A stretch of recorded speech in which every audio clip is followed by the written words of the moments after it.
안녕하세요. 저는 룩보 쓰는 이선옥이라고 합니다. 반갑습니다.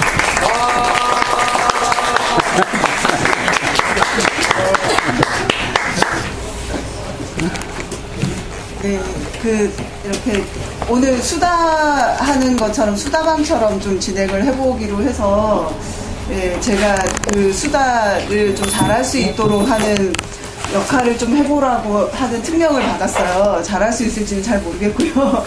그래서 사전에 이제 작가님하고 만나서 잠시 얘기를 하고 같이 얘기하기로 한 것을 바탕으로 질문을 좀 일단 이제 자연스럽게 좀 최대한 해볼 생각인데요. 그 질문과 관련해서 또 이렇게 연상되는 어떤 얘기들이 있으시면 자연스럽게 이렇게 얘기를 좀 할 수 있었으면 좋겠고요. 예, 재밌었으면 좋겠네요, 일단. 분위기 좀 이렇게 좀 널널하게 좀, 예, 이게 너무 긴장하고 계시니까 작가님도 같이 긴장이 되실 것 같아요. 그죠? 예. 자, 오늘 그 자료집을 보시면은 작가님이 최근에 쓰셨던 글들을 3개를 이렇게 소개를 드렸어요.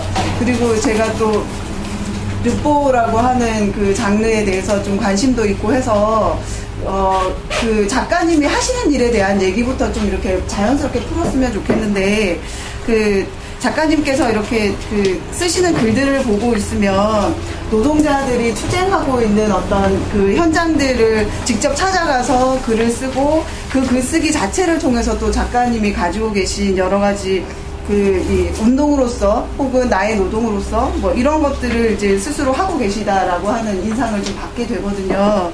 그래서 일단 그러니까 자연스럽게 드는 고민, 궁금함, 작가님은 어떻게 해서 이런 일을 하게 되셨는지에 대한 얘기부터, 그 결심의 시작, 뭐 동기, 뭐 이런 거부터 한번 얘기를 풀어보면 좋겠습니다. 비가 오는데 여기까지 오셔가지고 제가 이 발걸음에 보답을 해야 될 텐데 우선 되게 긴장이 되고요. 제가 어디 가서 이렇게 얘기를 하거나 한 경험이 정말 없어요. 그래서 앞에 늦게 딱 앉아 계셔가지고 부담스러워.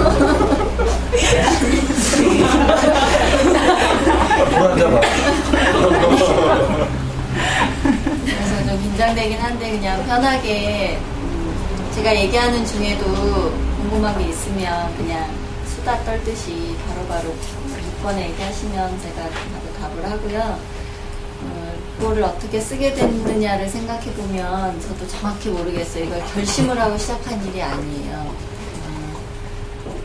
르뽀라는 걸 쓰기 전에는 작은 책에 한 3년 동안 연재를 했었어요. 그때는 제가 이제 글쓰기에 관심이 있고 예전에 작은 책에 글쓰기 모임을 꾸준히 나갔었어요. 거기에서 이제 생활 글쓰기를 하다가 제가 울산에서 8년 정도를 살았는데 그때 울산에서 현대자동차 비정규직 처음에 가청노동자 중에 안기호 위원장이라고 약간 투쟁했던 게 있었어요. 그분의 이야기를 작은 책에 좀 현장에서 써서 실어달라 인터뷰를 해서 그러면서 아마 처음 그 현장 얘기를 쓰는 것 같아요. 그게 한 2003년, 2년 정도 된 것 같은데 그렇게 했고 그 다음에는 주로 생활글이나 제가 이제 여성 문제에 관심이 좀 있어서 그런 쪽에 글을 썼는데 2008년도인가? 그 비정규직 장기투쟁 사업장 순회하는 그런 일이 있었어요. 거기에 그 전에 기lum이랑 KTX나 장기투쟁하는 사업장의 여성 노동자들의 얘기를 좀 길게 써서 이거를 책으로 묶어내자는 제안을 그때 송경동 시인한테 받았던 것 같아요. 제 기억에. 그래서 그 작업을 했는데 저는 KTX 노동자들을 만났고 글을 한 100매 정도를 썼는데 그게 이제 출간이 무산이 됐어요. 그러면서 그 글을 전태일문학상에서 연목을 했고 그게 당선이 되면서 이제 그 다음부터는 노동자들 인터뷰를 할 때 제가 저를 소개하고 인터뷰를 청해야 되는데 마땅한 저를 소개할 말이 없는 거예요. 그래서 그냥 그 문학상 된 뒤로는 그냥 제가 작가란 말을 저는 잘 안 쓰고 제가 먹고 쓰는 사람입니다. 이렇게 얘기를 하면서 이제 시작이 됐어요. 그래서 결심을 한 건 아니고 제안을 받고 이제 쓰기 시작을 했죠. 그러니까 그렇게 하게 매력적이다라고 느끼셨던 부분이 있을 것 같아요. 네, 그러니까 어떤 부분이 매력적이셔서 계속 하게 되셨는지. 매력이라기보다 일단 어디나 가면 굉장히 절실하잖아요. 그 현장의 사연들이. 밖에서 볼 때는 경중이 있겠지만 당사자들한테 들어가 보면 다 그 문제가 그분들에게 가장 절실한 문제잖아요. 그럼 이 절실함을 듣고 나서 외면하기는 되게 어렵죠. 내가 들은 이 절실한 얘기를 어디든 얘기를 해야 된다는 마음이 자연스럽게 생기기 때문에 그게 이제 계속 이어지는 거죠. 다니면 다닐수록 해야 된다는 책임이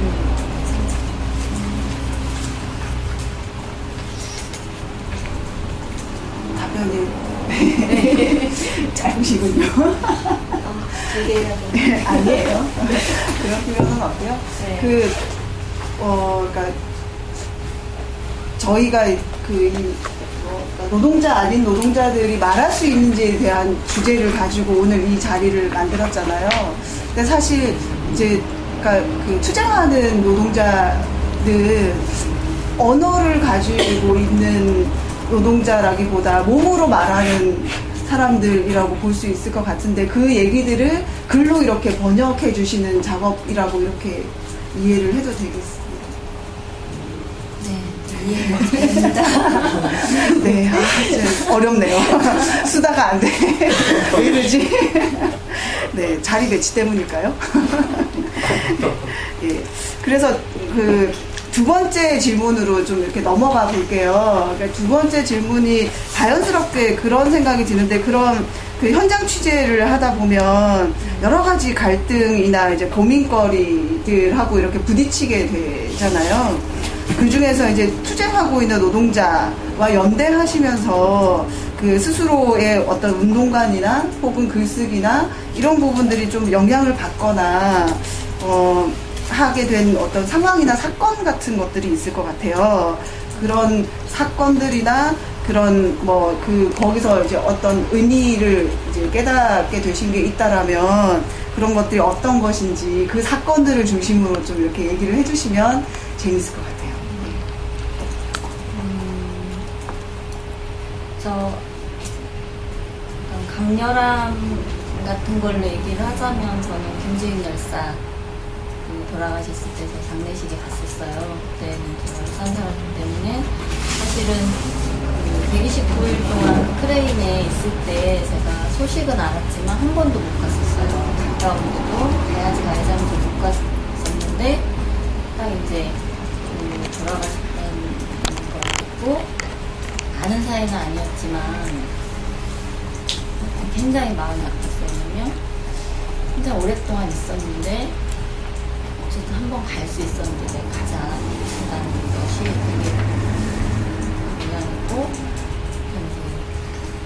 제가 그 얘기랑 자꾸 그 장례식에 갔을 때 저한테는 40, 50대 아저씨들 그런 남성들이 온다는 건 굉장히 큰 얘기거든요. 보통은 자기 감정을 잘 내보이지 않잖아요. 한국의 그 남성들이 특히 그 나이 때. 근데 그분들이 제가 그때 갔었던 장례식의 풍경이 어땠냐면 이렇게 다 만장을 들고 있는데 이렇게 고개를 숙이고 만장을 써서 이렇게 우는 거예요. 몸을 다 떨면서. 그래서 그걸 지켜보고 있는데 너무 저도 막 눈물이 났고 그다음에 아저씨들이 왜 저렇게 울까 그런 생각을 했었어요. 그리고 그때 하여튼 그 장례식의 풍경들을 되게 잊을 수가 없었어요.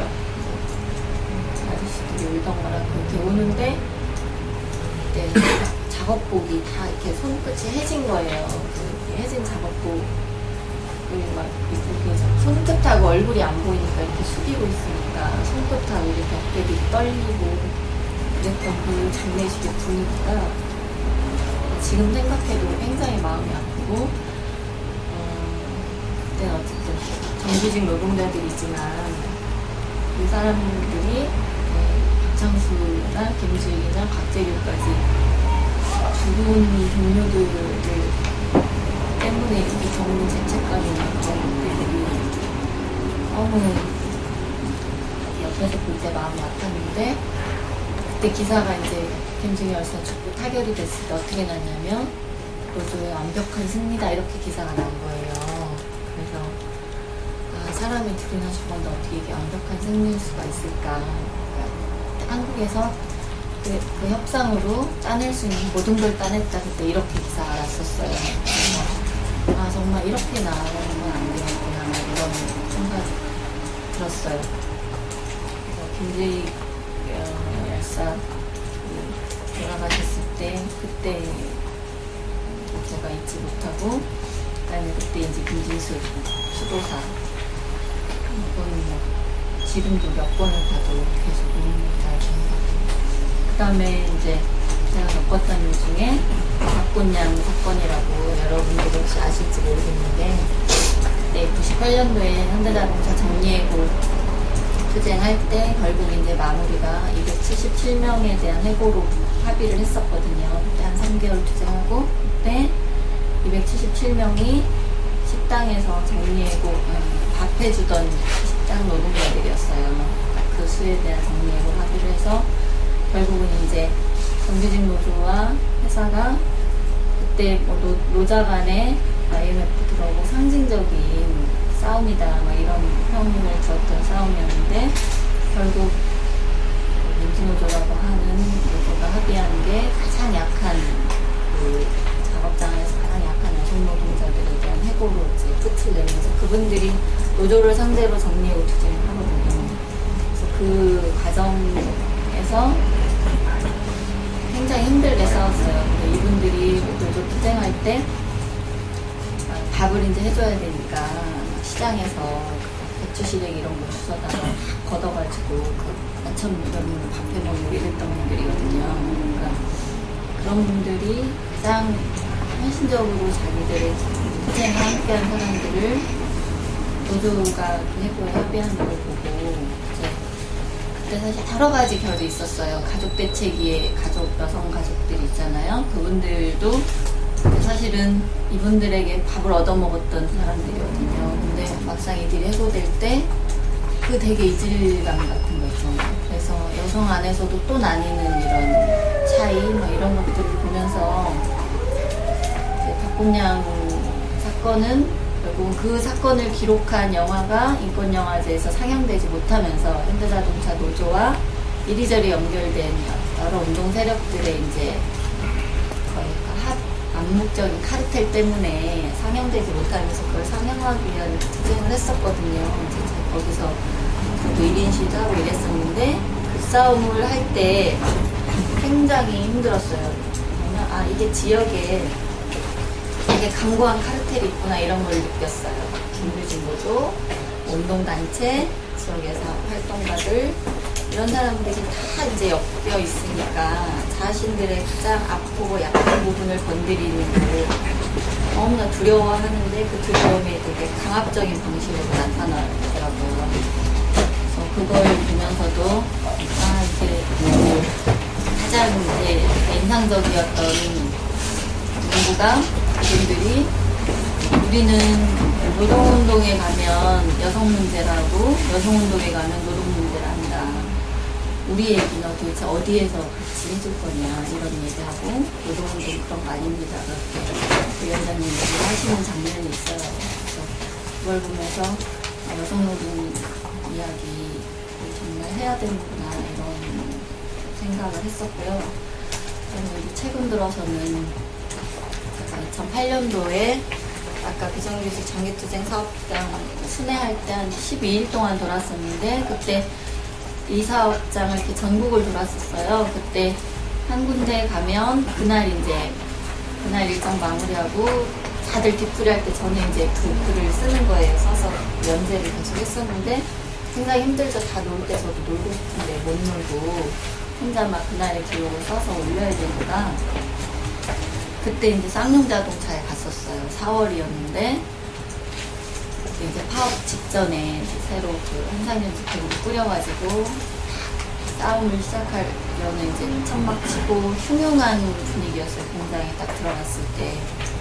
그랬는데 새벽 한 3시 정도 제가 그 공장이 크니까 노조 사무실까지 정문에서 멀거든요. 저를 이제 지금 기억하는 게 이제 서맹섭 그때 비정규직지회장이었는데 그분이 이제 저를 차에 태워서 노조 사무실로 안내를 했어요. 컴퓨터 작업을 해야 되니까. 근데 사무실이 굉장히 컸어요. 컸는데 굉장히 깜깜한데 그 새벽에 불 하나 없이 그 길을 찾아 들어갔는데 되게 무서운 느낌이 들었어요. 그 굉장히 되게 암흑 같다는 이런 느낌이 들었는데 노조 사무실에 딱 들어가니까 다 이제 그날 일정 마치고 저 사무실 이제 귀퉁이에서 집행부들이 이제 자러 쉬러 이렇게 들어가는데 그 긴장감이 막 이렇게 느껴지는 거예요. 근데 저 혼자 얇은 사무실에서 글을 썼어요. 새벽에 동틀 때까지 썼는데 그때 제가 어떻게 글을 마무리했냐면 어느 가장이 아이는 말수가 학원을 뭐 다니지 못하는 아이, 뭐 밥을 굶는 아이가 말수가 적어질 것이고 이 아이의 미래를 책임질 수 없는 가장은 목을 낼 것이다. 쌍용자동차 노동자들 그래서 이렇게 죽음을 말하자면 예견한 그런 글을 쓴 거예요. 근데 실제로 이제 사람이 죽기 시작하니까 제가 그때 너무 글을 함부로 싸질렀구나 이런 생각이 드는 거예요. 제가 그렇게 썼던 것이 막 저를 이렇게 찌르는 것 같은 거예요. 내가 그렇게 쓰지 말았어야 했나 이런 생각했는데 그래서 정말 그럴 것 같아요. 그날 그렇게 새벽에 공장에서 느꼈던 분위기가 있었어요. 그죠? 실제로 막 20몇 명 이렇게 죽으니까 너무 그 상황이 저한테 힘들더라고요. 가장 최근에 진짜 그런 순간들 되게 강렬하게 남아있고 그래서 그 말하자면 죄책감이기도 한데 썼던 거에 대해서 지금 어쨌든 상인자동차 문제에 대해서 계속 기록해야 한다는 책임감을 느끼고 있고 하나만 더 얘기를 하면 제가 콜트콜텍 노동자들의 투쟁사를 쓰기로 하고 원래 작년 말까지 책을 내기로 했는데 못 내고 있어요. 핑계는 있지만 그분들이 싸우는 과정을 보면서 저는 콜트콜텍 사례에서는 문화노동자들이 연대하는 그리고 굉장히 꾸준히 연대하고 동등하게 자신의 문제로 연대하는 되게 좋은 사례라고 봐서 힘들게 싸우지만 제가 볼 때 즐겁기도 해요. 그래서 이런 사례도 노동자들 투쟁하면 굉장히 다 어렵고 어둡고 암울하게만 생각하는데 또 그 안에서 순간순간 이런 즐거움들이 있고 또 거기서 행복을 느끼는 그런 동력이 있다는 거 이런 얘기를 콜트콜텍 사례로 얘기해보고 싶은 그런 게 있어요. 좀 단추리면 이 정도. 울어서 죄송합니다. 저는 되게 막 좀 약간 찔렸는데요. 그러니까 그 괜한 질문했나? 막 고통스럽게 해드린 것 같아서 좀 마음이. 제가 잘 이렇게 울기도 하고 몰입하는데 잘 빠져나오는 성격이에요. 그래서 저는 정신건강 굉장히 좋다는 진단을 받았어요. 실제로 글 쓰는 분들 가운데 상태 안 좋은 분들 많아요. 왜냐면 안 좋은 사례들을 너무 많이 보니까. 근데 저는 그렇진 않아요.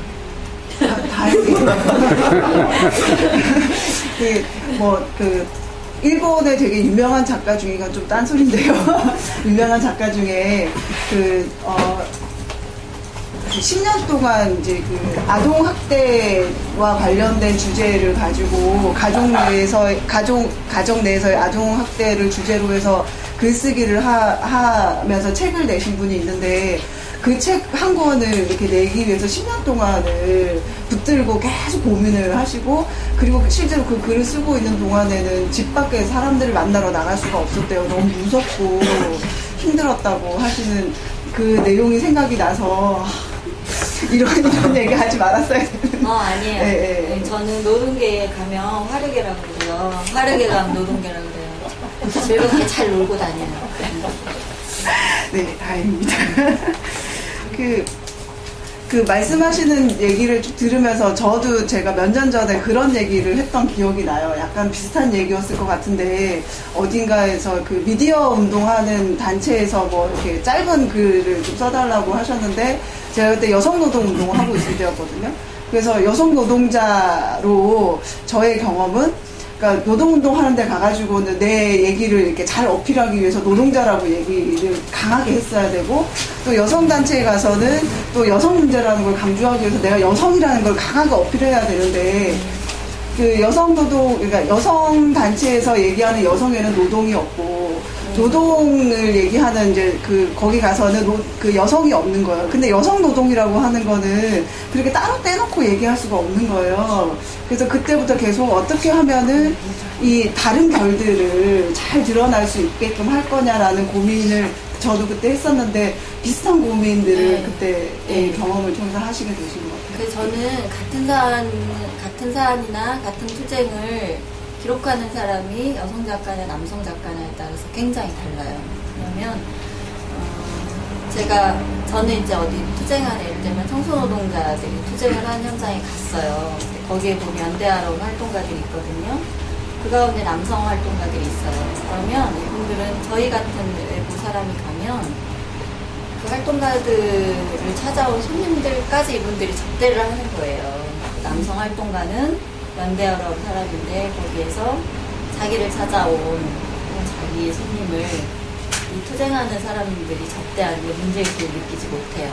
저는 가면 그런 게 눈에 확 들어오죠. 근데 남성 작가들은 그런 걸 못 느끼거든요. 그러니까 제가 여성이기 때문에 더 예민하게 느끼는 것들이 있어요. 어떤 현장에 가더라도. 그러니까 제가 그 용산 여수 사람 있다 쓸 때도 제가 그 장례식장에 갔을 때 제가 취재한 그분도 손님 접대를 계속 하는 거예요. 근데 들어가 보면 그 안에 이제 상황실이 있고 하면 남성 활동가들은 앉아서 차려주는 밥 먹고 손님 오면 뭐 인터뷰하고 얘기하고 거기서 여성 활동가나 절거민 활동가들은 끝없이 예를 들면 집이라면 가사노동 같은 노동을 하는 거죠. 그 이중노동을 하고 있는 거예요. 그런 게 이제 저 눈에 보이거든요. 그러면 가서 어떨 때 약간 저도 그날 뭐 좀 기분이 안 좋다 그러면 그런 얘기를 해요. 직접 하시라고 이렇게 얘기도 하고 약간 삐딱하게 까칠하게 나가기도 하고 근데 그런 것들이 보이죠. 그래서 저는 여성들이 글을 쓰는 게 되게 중요하다고 생각해요. 그러게요. 우리가 다 자기 얘기를 할 수 있으면 좋을 것 같아요. 네. 근데 여성이 하기에 또 불리한 게 이제 투쟁을 만약에 30일간 하고 있으면 사실은 거기 붙박이로 있으면서 쭉 써야 되거든요. 보고 제가 거기서 차곡차곡 그 느낌들을 기록하고 이렇게 마무리해야 되는데 예를 들면 쌍차 77대 그 미디어 충청에 정재은 기자가 있었지만 그건 정말 대단한 일이거든요. 저도 가고 싶지만 남성들이 있는 공간에는 잠자리부터 일단 불편하고 행동거지가 다 불편하잖아요. 제가 감수해야 될 것이 남성이라면 감내하지 않아도 되는 일들이 있어요. 불편함들이. 그런 게 이제 장애로 작용을 해요. 그런 것들이 좀 어떨 때는 화나기도 하고 그래서 그게 있죠. 이 대목에서 혹시 나도 그런 경험 있어요. 이런 거 한번 해볼까요? 없으시군요. 비싸다. 네, 아직 이렇게 안 풀리셨죠? 네, 그러니까 질문을 한 2가지 정도 이렇게 간단하게 드렸었는데, 그러니까 이 자리에 굉장히 많은 분이 오셨어요. 특히 이제 여성분들이 저는 눈에 확 띄는데, 예, 혹시 뭐 이렇게 이 자리에서 나 이런 기대를 약간 갖고 있어요라고 해주실 분 있으면 얘기를 해주셔도 좋을 것 같아요. 편하게. 제가 말하는 중에 얼마든지 얘기하세요. 네. 저는 어려운 사람이 아니고 쉬운 사람이. 오늘의 컨셉은 수다방이거든요.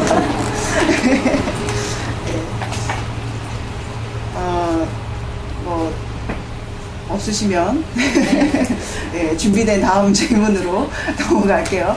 그 중간중간에 끼어들어도 전혀 상관없으니까 네. 뭐 그 어려운 얘기 해야 되나 뭐 이런 생각 안 하셔도 되고, 오늘의 얘기는 어쨌든 그 우리가 경험한 것들을 통해서 그 이 경험한 것들을 어떻게 이해하고 해석할 것이며, 그리고 그것들을 통해서 또 우리가 만나고자 하는 사람들하고 어떻게 잘 만날 수 있을 것인지에 대한 얘기들을 하는 거니까, 그런 거로 조금 생각하시고 염두에 두시고 질문이나 말씀을 해주시면 좋을 것 같습니다. 세 번째 질문인데요. 약간 예민할 수도 있어요.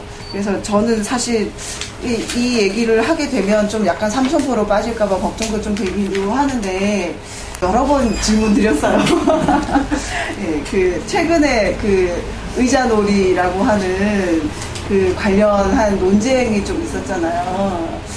저희가 이걸 보면서 이제 그 느꼈을 때, 직접적으로는 작가님의 이게 작가로서의 글쓰기 노동과 관련한 어떤 사건으로 볼 수도 있고, 또 한편으로는 쌍용차의 정리해고 문제와 관련돼서 그 노동자 운동에서 연대라고 하는 문제를 어떻게 이제 할 것이, 어떻게 다루면 좋을 것인지, 어떻게 또 이해하면 좋을 것인지, 어떻게 개입하면 좋을 것인지 관련한 어떤 문제와 고민들을 하게 되는 중요한 계기가 되지 않았을까라는 생각을 좀 해봤습니다. 그래서 이 사건을 이제 경험을 직접 하시면서 그 주위에 여러 반응들이 있잖아요. 그런 반응들을 통해 가지고 이 사건, 그리고 이 사건과 관련한 주변의 반응, 이런 것들을 통해서 이제 이것을 어떤 의미로 이해를 하고 받아들이셨는지,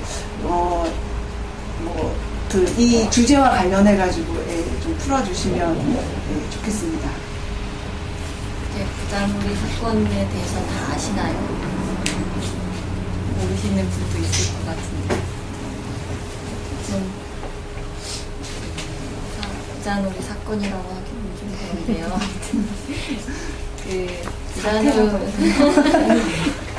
부자놀이의 이거는 그냥 모르시는 분은 나중에 찾아보시고요. 안다고 생각하고 그냥 그 다음부터 얘기를 할게요. 저는 다른 거는 이제 다 접어두고, 여러 가지 물론 생각이나 이런 게 있었지만, 제가 느꼈던 건 어떤 게 지금 바람직한 연대 방식인가, 이런 생각을 좀 많이 했어요. 이번 사건을 보면서. 제가 이제 트위터에 이거를 간략하게 쓰긴 했는데, 명사나 우리가 유명인들의 의존하는 그 투쟁 방식이 가지는 유용성이나 한계가 무엇인가, 이런 생각을 좀 했어요. 근데 그런 생각이 그냥 그 사람 한 명이 타격을 받으면 투쟁까지 흔들리는 위험이 있지, 이렇게 생각을 할 수 있잖아요. 근데 조금 더 깊게 생각을 해보면, 제가 어떤 게 과연 바람직한 연대일까, 이런 고민들을 하는 게 이제 희망버스 이런 거, 희망버스가 우리가 큰 사건이 되면서, 예를 들면 우리가 그동안 노동자가 아니라고 했던 시민들, 시민과 노동자를 계속 분리하잖아요. 그 사람들과 과연 노동자들이 혹은 노동운동이 노동조합이 어떻게 만나는 게 좋을까. 한쪽에서는 저한테 실제로 메일을 보내서 이런 의사노동에서 그런 분이 있었어요.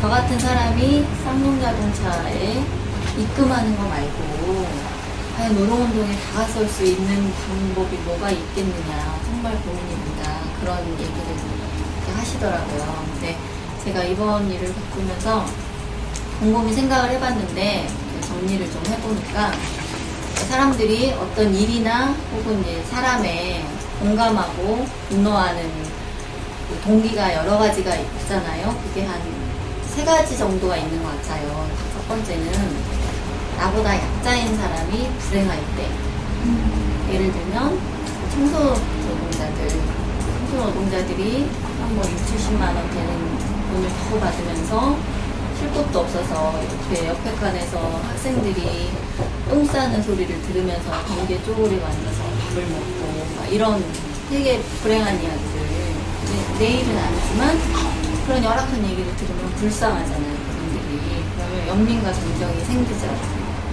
그러면 이제 그때 날라리 해보세요, 같이. 그거에 연민하고, 공정하고, 그런 사람들이 움직이잖아요.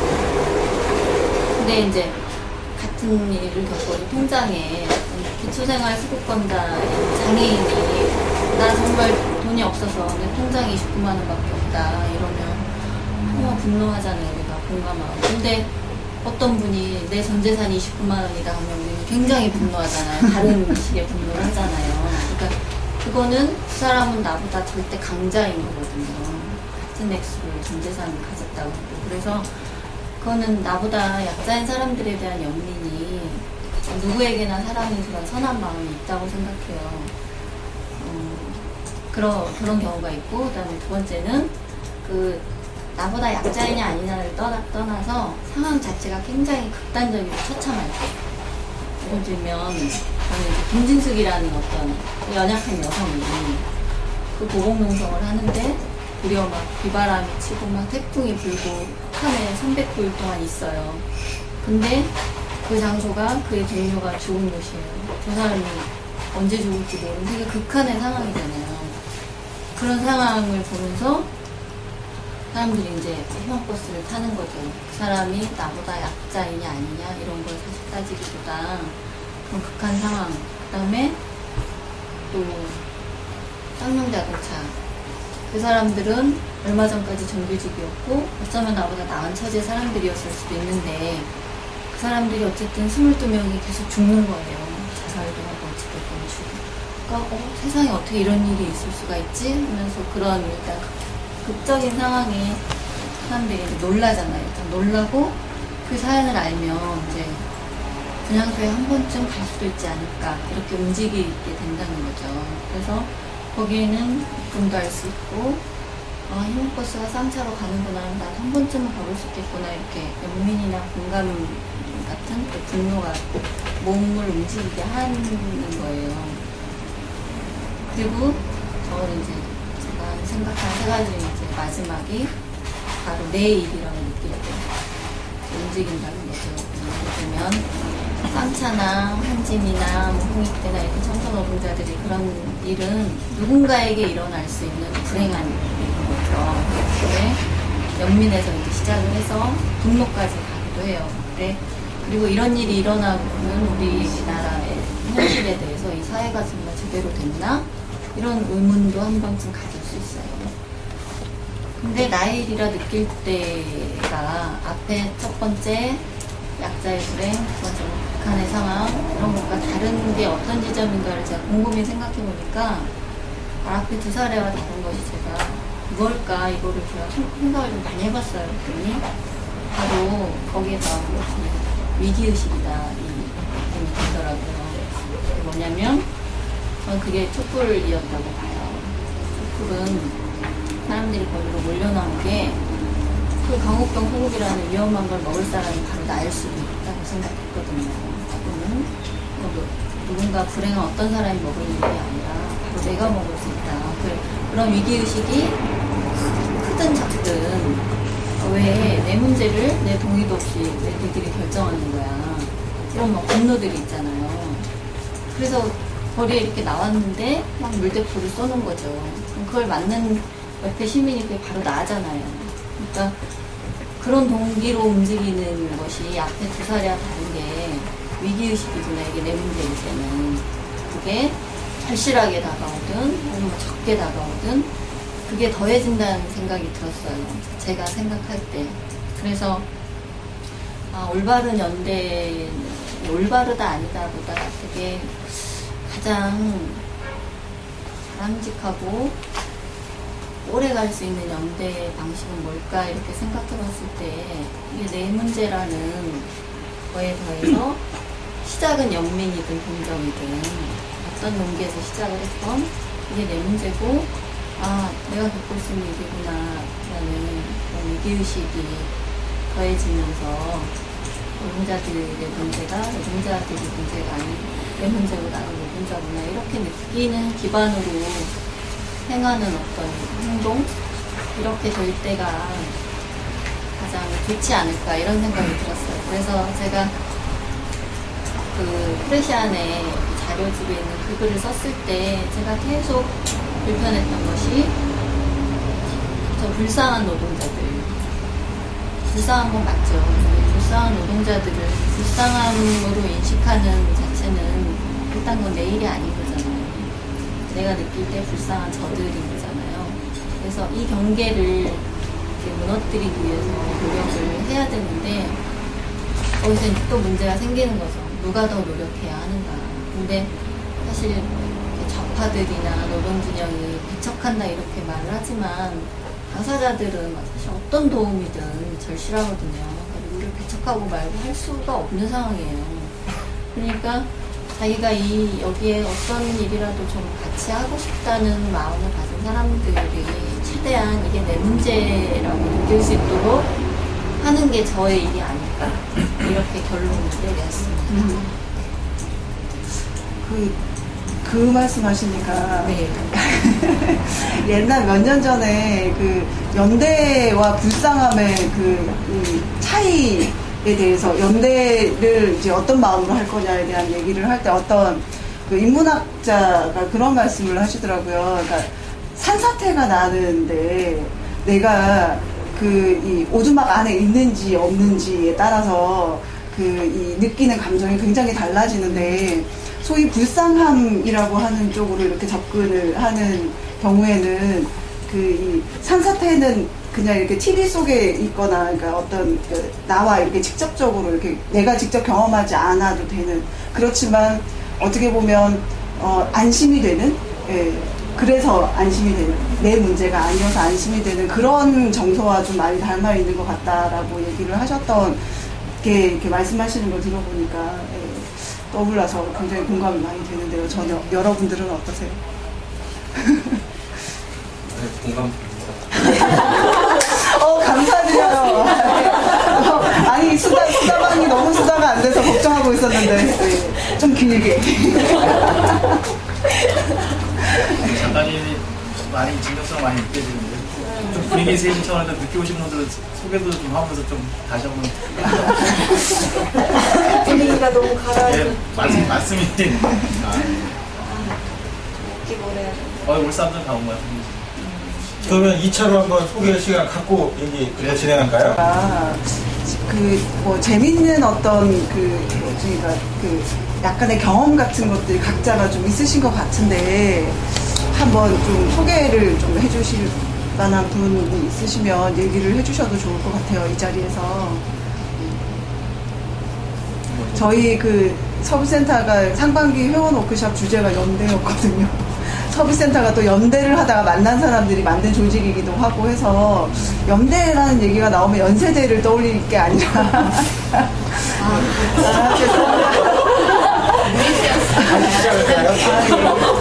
근데 이거 이제 웃자고 한 얘기가 아니라 제가 연대를 검색을 했더니 연세대가 나오더라고요. 네, 그래서 무리를 일으켜서 죄송합니다. 네, 이제 웃으시는구나. 네.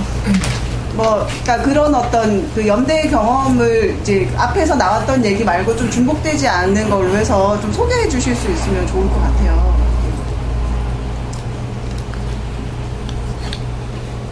조용하군요. 저희가 얘기를 하면 그런 시각 있잖아요. 노동자들이 이번에 제가 의자놀이에도 아마 있을 텐데 저 기계를 해치지 않으려는 그런 와중에서도 자기 기계를 보호하려는 그 노동자들의 선함 이런 거 있잖아요. 그런 걸 이렇게 강조하는 저는 그런 걸 별로 안 좋아해요. 왜냐하면 노동자들 별로 착하지 않아요. 아시겠지만 개별 노동자들의 선함이나 악함은 그냥 똑같아요. 일반 사람들이나 누구나 다 선하기도 악하기도 한데 노동자들이 저렇게 순수하고 순진하고 선량하고 이렇기 때문에 우리가 연대해야 되는 건 아니거든요. 근데 저도 이제 늘 그 경계에 있는데 왜냐하면 어쨌든 그런 면도 있긴 있거든요. 자기가 이렇게 쓰던 기계에 대한 애정 이런 것들이 있기 때문에 그게 현상으로도 있지만 이거를 강조했을 때 그렇다면 만약에 내가 매장을 점거했는데 거기서 이랜드 노동자들이 거기 있는 물건을 먹었어요, 배고파서. 그럼 그거는 비난받아야 될 일인가? 저는 그렇게 생각하지 않거든요. 사실은 그냥 다 때려 부셨으면 좋겠어요. 제 생각은. 그런데 행자 이걸 이제 제어하거든요. 비난받을까봐. 절대 물건에 손대지 않고 이렇게 하잖아요. 그러니까 현장에서 때로는 그 싸움의 방식 때문에 판단해야 될 일들이 있지만 우리가 이들이 옳다고 얘기하는 건 이들이 그렇게 순수하고 선해서가 아니라 노동조합 활동이 정당하기 때문이거든요.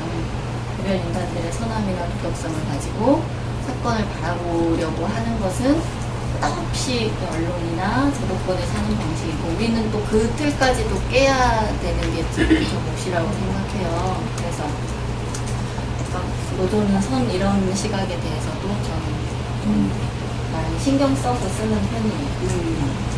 잔잔하고 고요한 목소리로 다 때려 부셨으면 좋겠다라는 말씀이 참 인상적이네요. 저는 폭력주의자가 아니에요. 평화의 반대말이 비폭력이라고 생각하지 않아요. 네. 예, 저는 비폭력주의자지만 가끔 어떤 사람은 죽이고 싶어요. 그래서 저는 사형제는 반대하는데 처형제는 좀 있었으면 좋겠고 뭐 이런. 질문해도 될까요? 네. 아니, 뭐 아까 2003년도에 그 울산 네. 안개호 동기부터 네. 인연이 돼서 하셨다는데 좀 여쭤보고 싶은 게 늑보 작가 하시면은 우리 편도 치대잘 하지만 네. 혹시 쟤네들 쪽도 치지 않으실 적이 있으신가? 하고 싶은 게 어려워요. 아니, 그러니까 사용자는 그렇다 치고 네. 요즘은 흔히 용역애들 많이 네. 상대하잖아요. 네. 그런 경우들에 대해서 어떻게 좀 그러니까 신춘 취재를 못해요. 제가 이번 SJM 갔을 때도 거기에 경비서는 용역 그 대학생이더라고요. 얘기를 제가 접근했어요. 그래서 근데 깊게 인터뷰까지 하지를 못하죠. 쉽지는 않겠죠. 네. 관심은 있는 거예요. 지금 그럼요. 하고 싶죠. 되게 하고 싶어요. 근데 일단 응할 사람이 없고 그리고 저같이 그냥 혼자서 활동하는 사람은 그런데 어디 뭐 선을 타고 들어가서 그런 사람을 섭외하기가 굉장히 어렵거든요. 막 방송이나 이런 데는 상대적으로 쉽지만 그런 어려움이 있죠. 되게 하고 싶어요. 그것도 상당한 기록. 그렇죠. 네. 되게 그 용역 얘기가 나와서 저도 되게 용역 무서워하고 철거 현장에서 용역들이 되게 덩치가 크잖아요. 근데 저는 굉장히 구체적인 폭력에 대해서 되게 엄청 그게 심해서 나타나기만 해도 이미 전 그냥 사라져요. 내 자체가 너무 충격이 너무 커서 그 자리에 있을 수가 없고 내가 먼저 쓰러지면서 피해가 될 것 같다는 생각이 드는데 엄청 그렇게 나와 다른 어떤 다른 그런 성춘권 막 이런 것처럼 그런 줄 알았는데 경호학과라는 과가 졸업을 하고 그 일을 좀 하는 거였다라는 얘기는 들었는데 그런 걸 문득 이제 만나본 적은 없는데 최근에 여름에 너무 더웠을 때 동네에 한 3-4시까지 하는 맥주바가 있었어요. 근데 그 맥주바에서 이제 동생이 다트를 하면서 이제 동네 사람들하고 친해지고 있는데 그 대학 근처라서 그 대학이 이제 경호학과가 있거든요. 사회보육원에 그 경호학과에 다니는 친구가 내가 뭐 선배가 불러서 알바를 하러 갔는데 완전 실업했잖아 이러면서 막 그 얘기를 하는데 뭐 그 바로 그 우리가 생각하는 그 용역인 거예요. 그러니까 너무 나는 눈이 휘둥그레지고 이제 동생은 이제 언니가 휘둥그레지는구나 하면서 이제 얘기를 막 마무리하려고 하는데 이렇게 막 물어봤죠.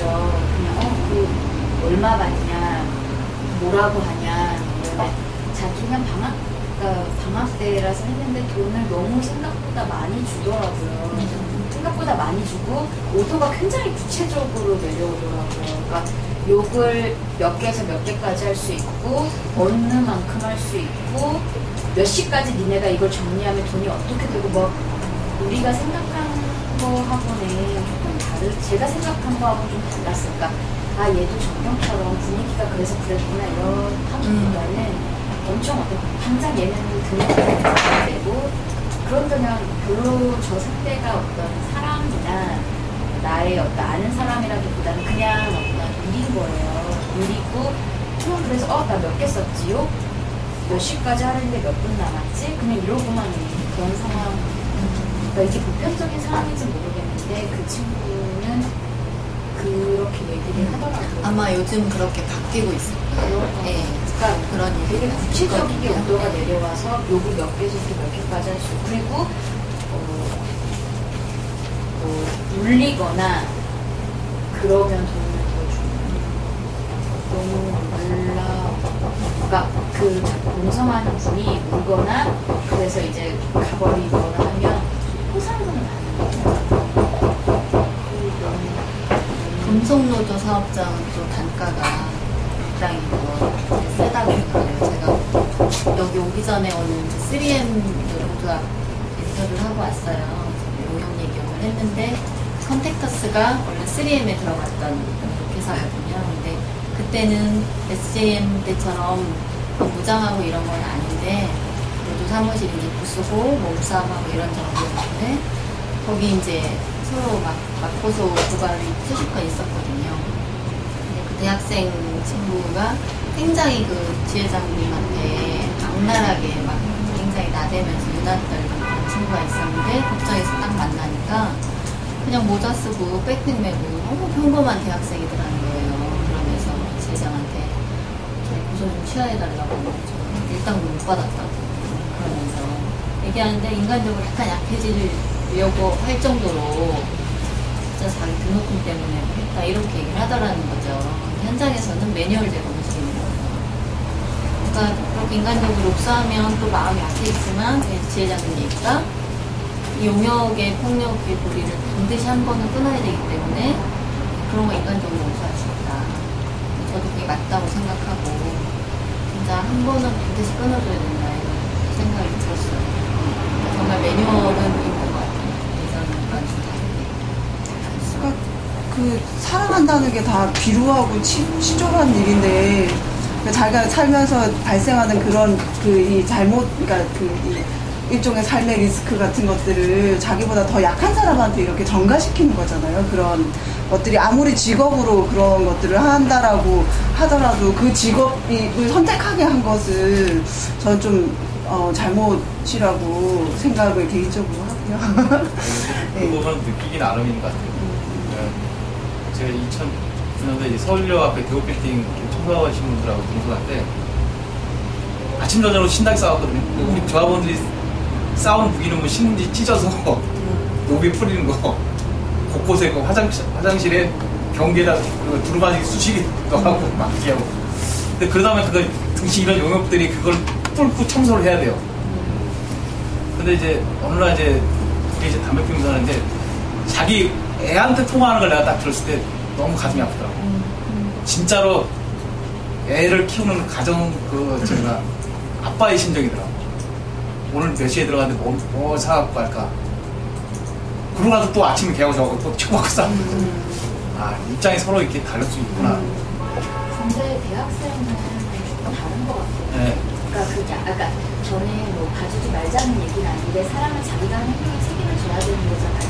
그러니까 근데 분명히 사회적으로 이슈가 좀 돼서 그 친구들도 이 상황에 대해서 좀 인지를 하기는 해요. 하기는 하고 본인도 어디 가서 말을 할 수 없는 그런 거 얘기하기 꺼려하고 이거 한 번 뛰고 마는 거죠. 뭐 이런 식으로 일주일 뛰어서 등록금 내려고 하는 거죠. 뭐 이러는데 이제 경호학 가면 보호해 되게 이제 옆에 있는 사람이 너무 이제 천진난만하게 경호학 가면 보호해줘야지 왜 때려 부셔 이러니까 우리가 때려 부시는 거 아니에요. 용서하는 사람이 때려 부시는 거고 우리는 공공기물이나 어떤 그런 법적인 제도를 보호해주기 위한 거다. 이런 식으로 생각을 스스로 되게 자기 합리화하고 학교 게시판, 과 게시판에 그게 붙어 있대요. 그게 구하는 게 너무나 버젓이 붙어 있고 교수랑 조교랑 선배랑 후배랑 모든 사람들이 다 그 상황을 알지만 딱히 일자리가 없으므로 눈 감아주는데 그렇다고 그것만이 최선의 방법도 아니거든요. 그런데도 그렇게 손쉽게 상황을 만들어버리는 거예요. 그걸 누군가가 적어도 뭐 학교 교수들 누구든 끊어야 되는데 그러지 못하고 본인도 손쉽게 돈을 버는 것에 이거 일주일 하고 말지. 내가 밤에 딴 데 가서 무슨 술집에서 아르바이트하고 카페라고 이만큼이 안 되니까 난 이걸 택하겠어. 라는 식으로 그냥 악몽처럼 그냥 꿈꿨다 생각하지 뭐 이런 해버리는 것도 저는 아까 그 말씀대로 폭력의 고리를 끊기게 봐주지 않으셨다는데 그게 좋은 방법이 아니었을까 생각해요. 왜냐하면 아이고 등록금 때문에 그랬어요라는 기사들이 얘네도 알고 보면 이래라는 기사들을 보면서 본인들도 그걸 인지하고 그렇게 호소해야 된다는 것까지도 알려준대요. 심지어 그렇게 뭐 경찰서 가면 그렇게 말을 해라, 뭐 시켰다, 법정에 가게 되면 그냥 등록 때문에 그런 거고 나는 학생이고 선배가 불러서 간 거고 초범이가 안 듣고 그러니까 이런 식으로 말하면 된다라는 띠까지 내려온다는 거죠. 굉장히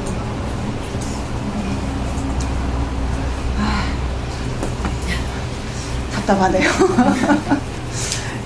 그러니까 그 결들도 굉장히 다양할 것 같기는 해요. 그러니까 옛날에 이랜드 투쟁할 때 매장 점거를 20일 동안 했을 때 지도부가 4명이 이랜드 일반 노조가 지도부가 4명이셨는데 이제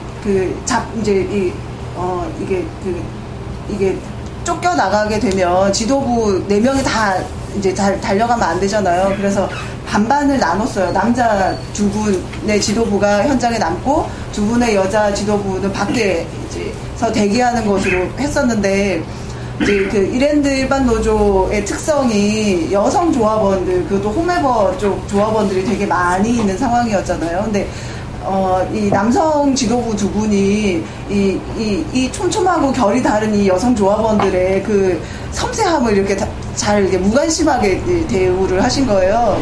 그래가지고 이제 그 당시 김경미 분회장님이라고 이랜드 일반 노조 월드컵 분회 분회장님이셨는데 분회 만들고 한 달 됐는데 파업 들어간 거거든요. 저를 붙들고 하소연을 하시는 거예요. 내 얘기를 들어주는 사람이 없어. 현장에 있는 그 분의 그 조합원들 의견들을 이렇게 받아가지고 이렇게 전달을 해도 잘 안 듣는 것 같아. 뭐 답답해. 이렇게 얘기를 하시더라고요. 그래서 어떻게 했으면 좋겠냐 그랬더니 그 조직할 때부터 같이 계속 소통했었던 이경 부위원장님이 들어오셨으면 좋겠다라고 얘기를 하시는 거예요. 근데 이제 그 전날 바로 직전에 그 이경 부위원장님을 거의 007 작전처럼 해가지고 빼돌렸었거든요.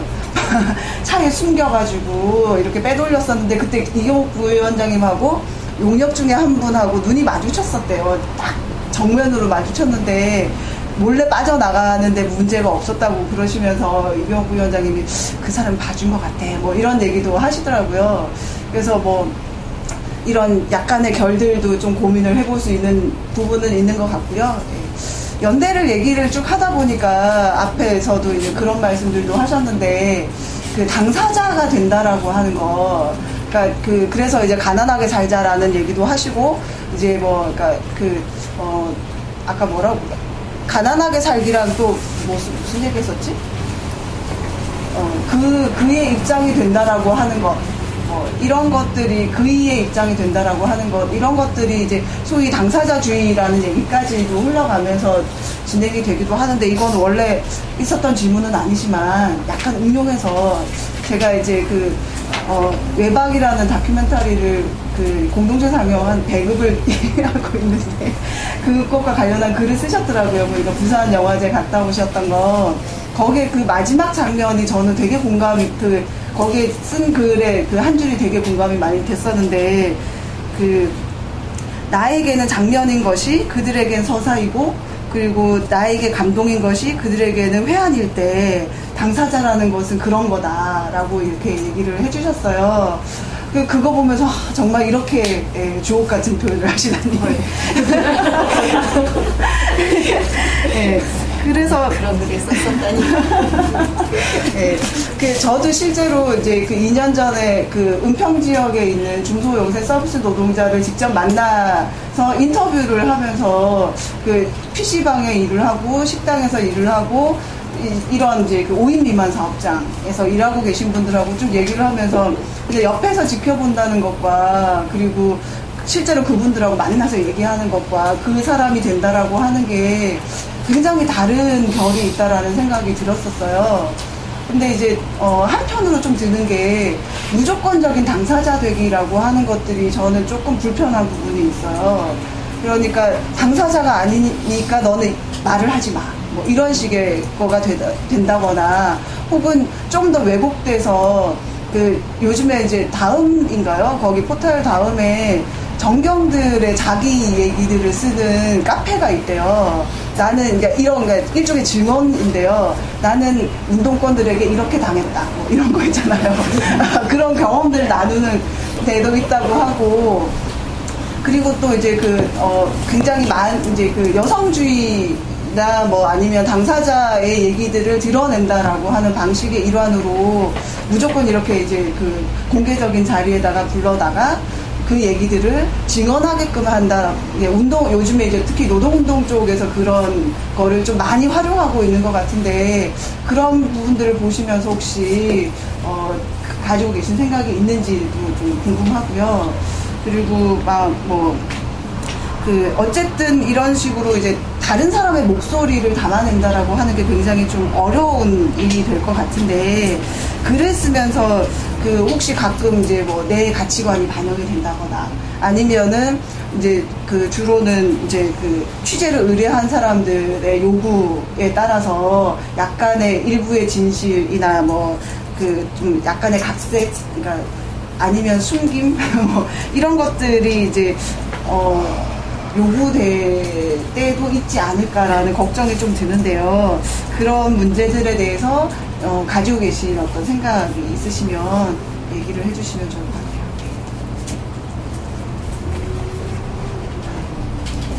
질문이 길어가지고. 그렇죠. 네, 일단 르포에 대해서 제가 르포가 뭐냐고 물어보는 분들이 있어요.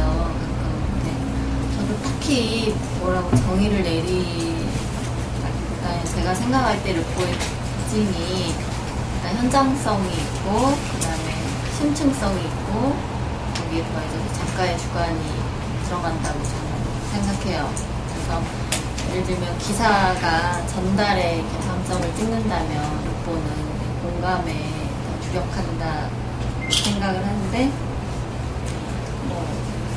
성택에 김모 씨가 자살했다 이렇게 한 줄짜리 기사가 있다면 그 사람이 알고 보니 쌍문자로 해고돼서 가족이 해체되고 자택지로 생활고에 시달리다 피가 돼서 죽었다더라라는 그 사람의 이제 삶을 구체적으로 들어가서 파하면 그거는 르포가 되는 거죠. 그래가지고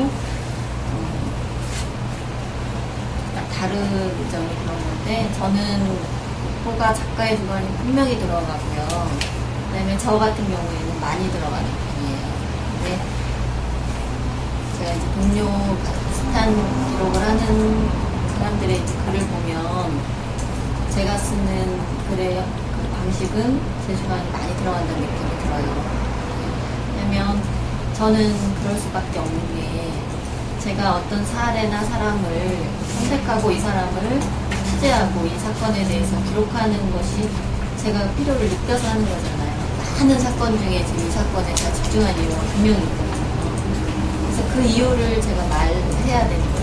그리고 그걸 최대한 읽는 사람에게 내가 의도했던 말을 전달하기 위해서 설득력 있게 써야 되고, 그러려면 그 상대가 했던 많은 이야기 중에 내가 이분의 이야기 중에 이 사건을, 이 글을 통해서 드러내고 싶은 바를 더 도드라지게 하기 위해서 많은 작업들을 해요. 그게 기준은 윤리적이어야 되죠. 그 사람이 하지 않은 말을 쓴다거나 아니면 또는 의식적이기도 하고 무의식 중에도 저지를 수 있는 실수를 감안해야 되기 때문에 제가 중요하게 생각하는 맥락, 이 사람이 이 발언을 어떤 맥락에서 했는가를 제가 정확히 파악하지 않으면 제가 의도하지 않은 실수를 할 수도 있어요. 근데 저는 작가의 주관이 없는 글은 르포가 아니라고 생각해요. 그거는 뭐 그냥 보도일 수가 있는 거고, 내가 왜 지금 이 사람의 얘기를 기록하는가라는 게 결국 제 생각이거든요. 근데 그것이 어떤 아까 질문 중에는 그것이 요구한 의뢰한 사람의 의도와 뭐 다를 때 어떡하냐 이런 질문도 있는 건가요? 상대방이, 대상이 나한테 원하는 건 이건데 나는 그 얘기를 하고 싶지 않다. 그러면 그건 쓰지 않아요. 저는. 이게 서로 맞지 않을 때는 쓰지 않는 게 맞다고 보고, 제가 이제 글을 쓴 다음에 그 대상에게 뭘 검토받은 적은 없지만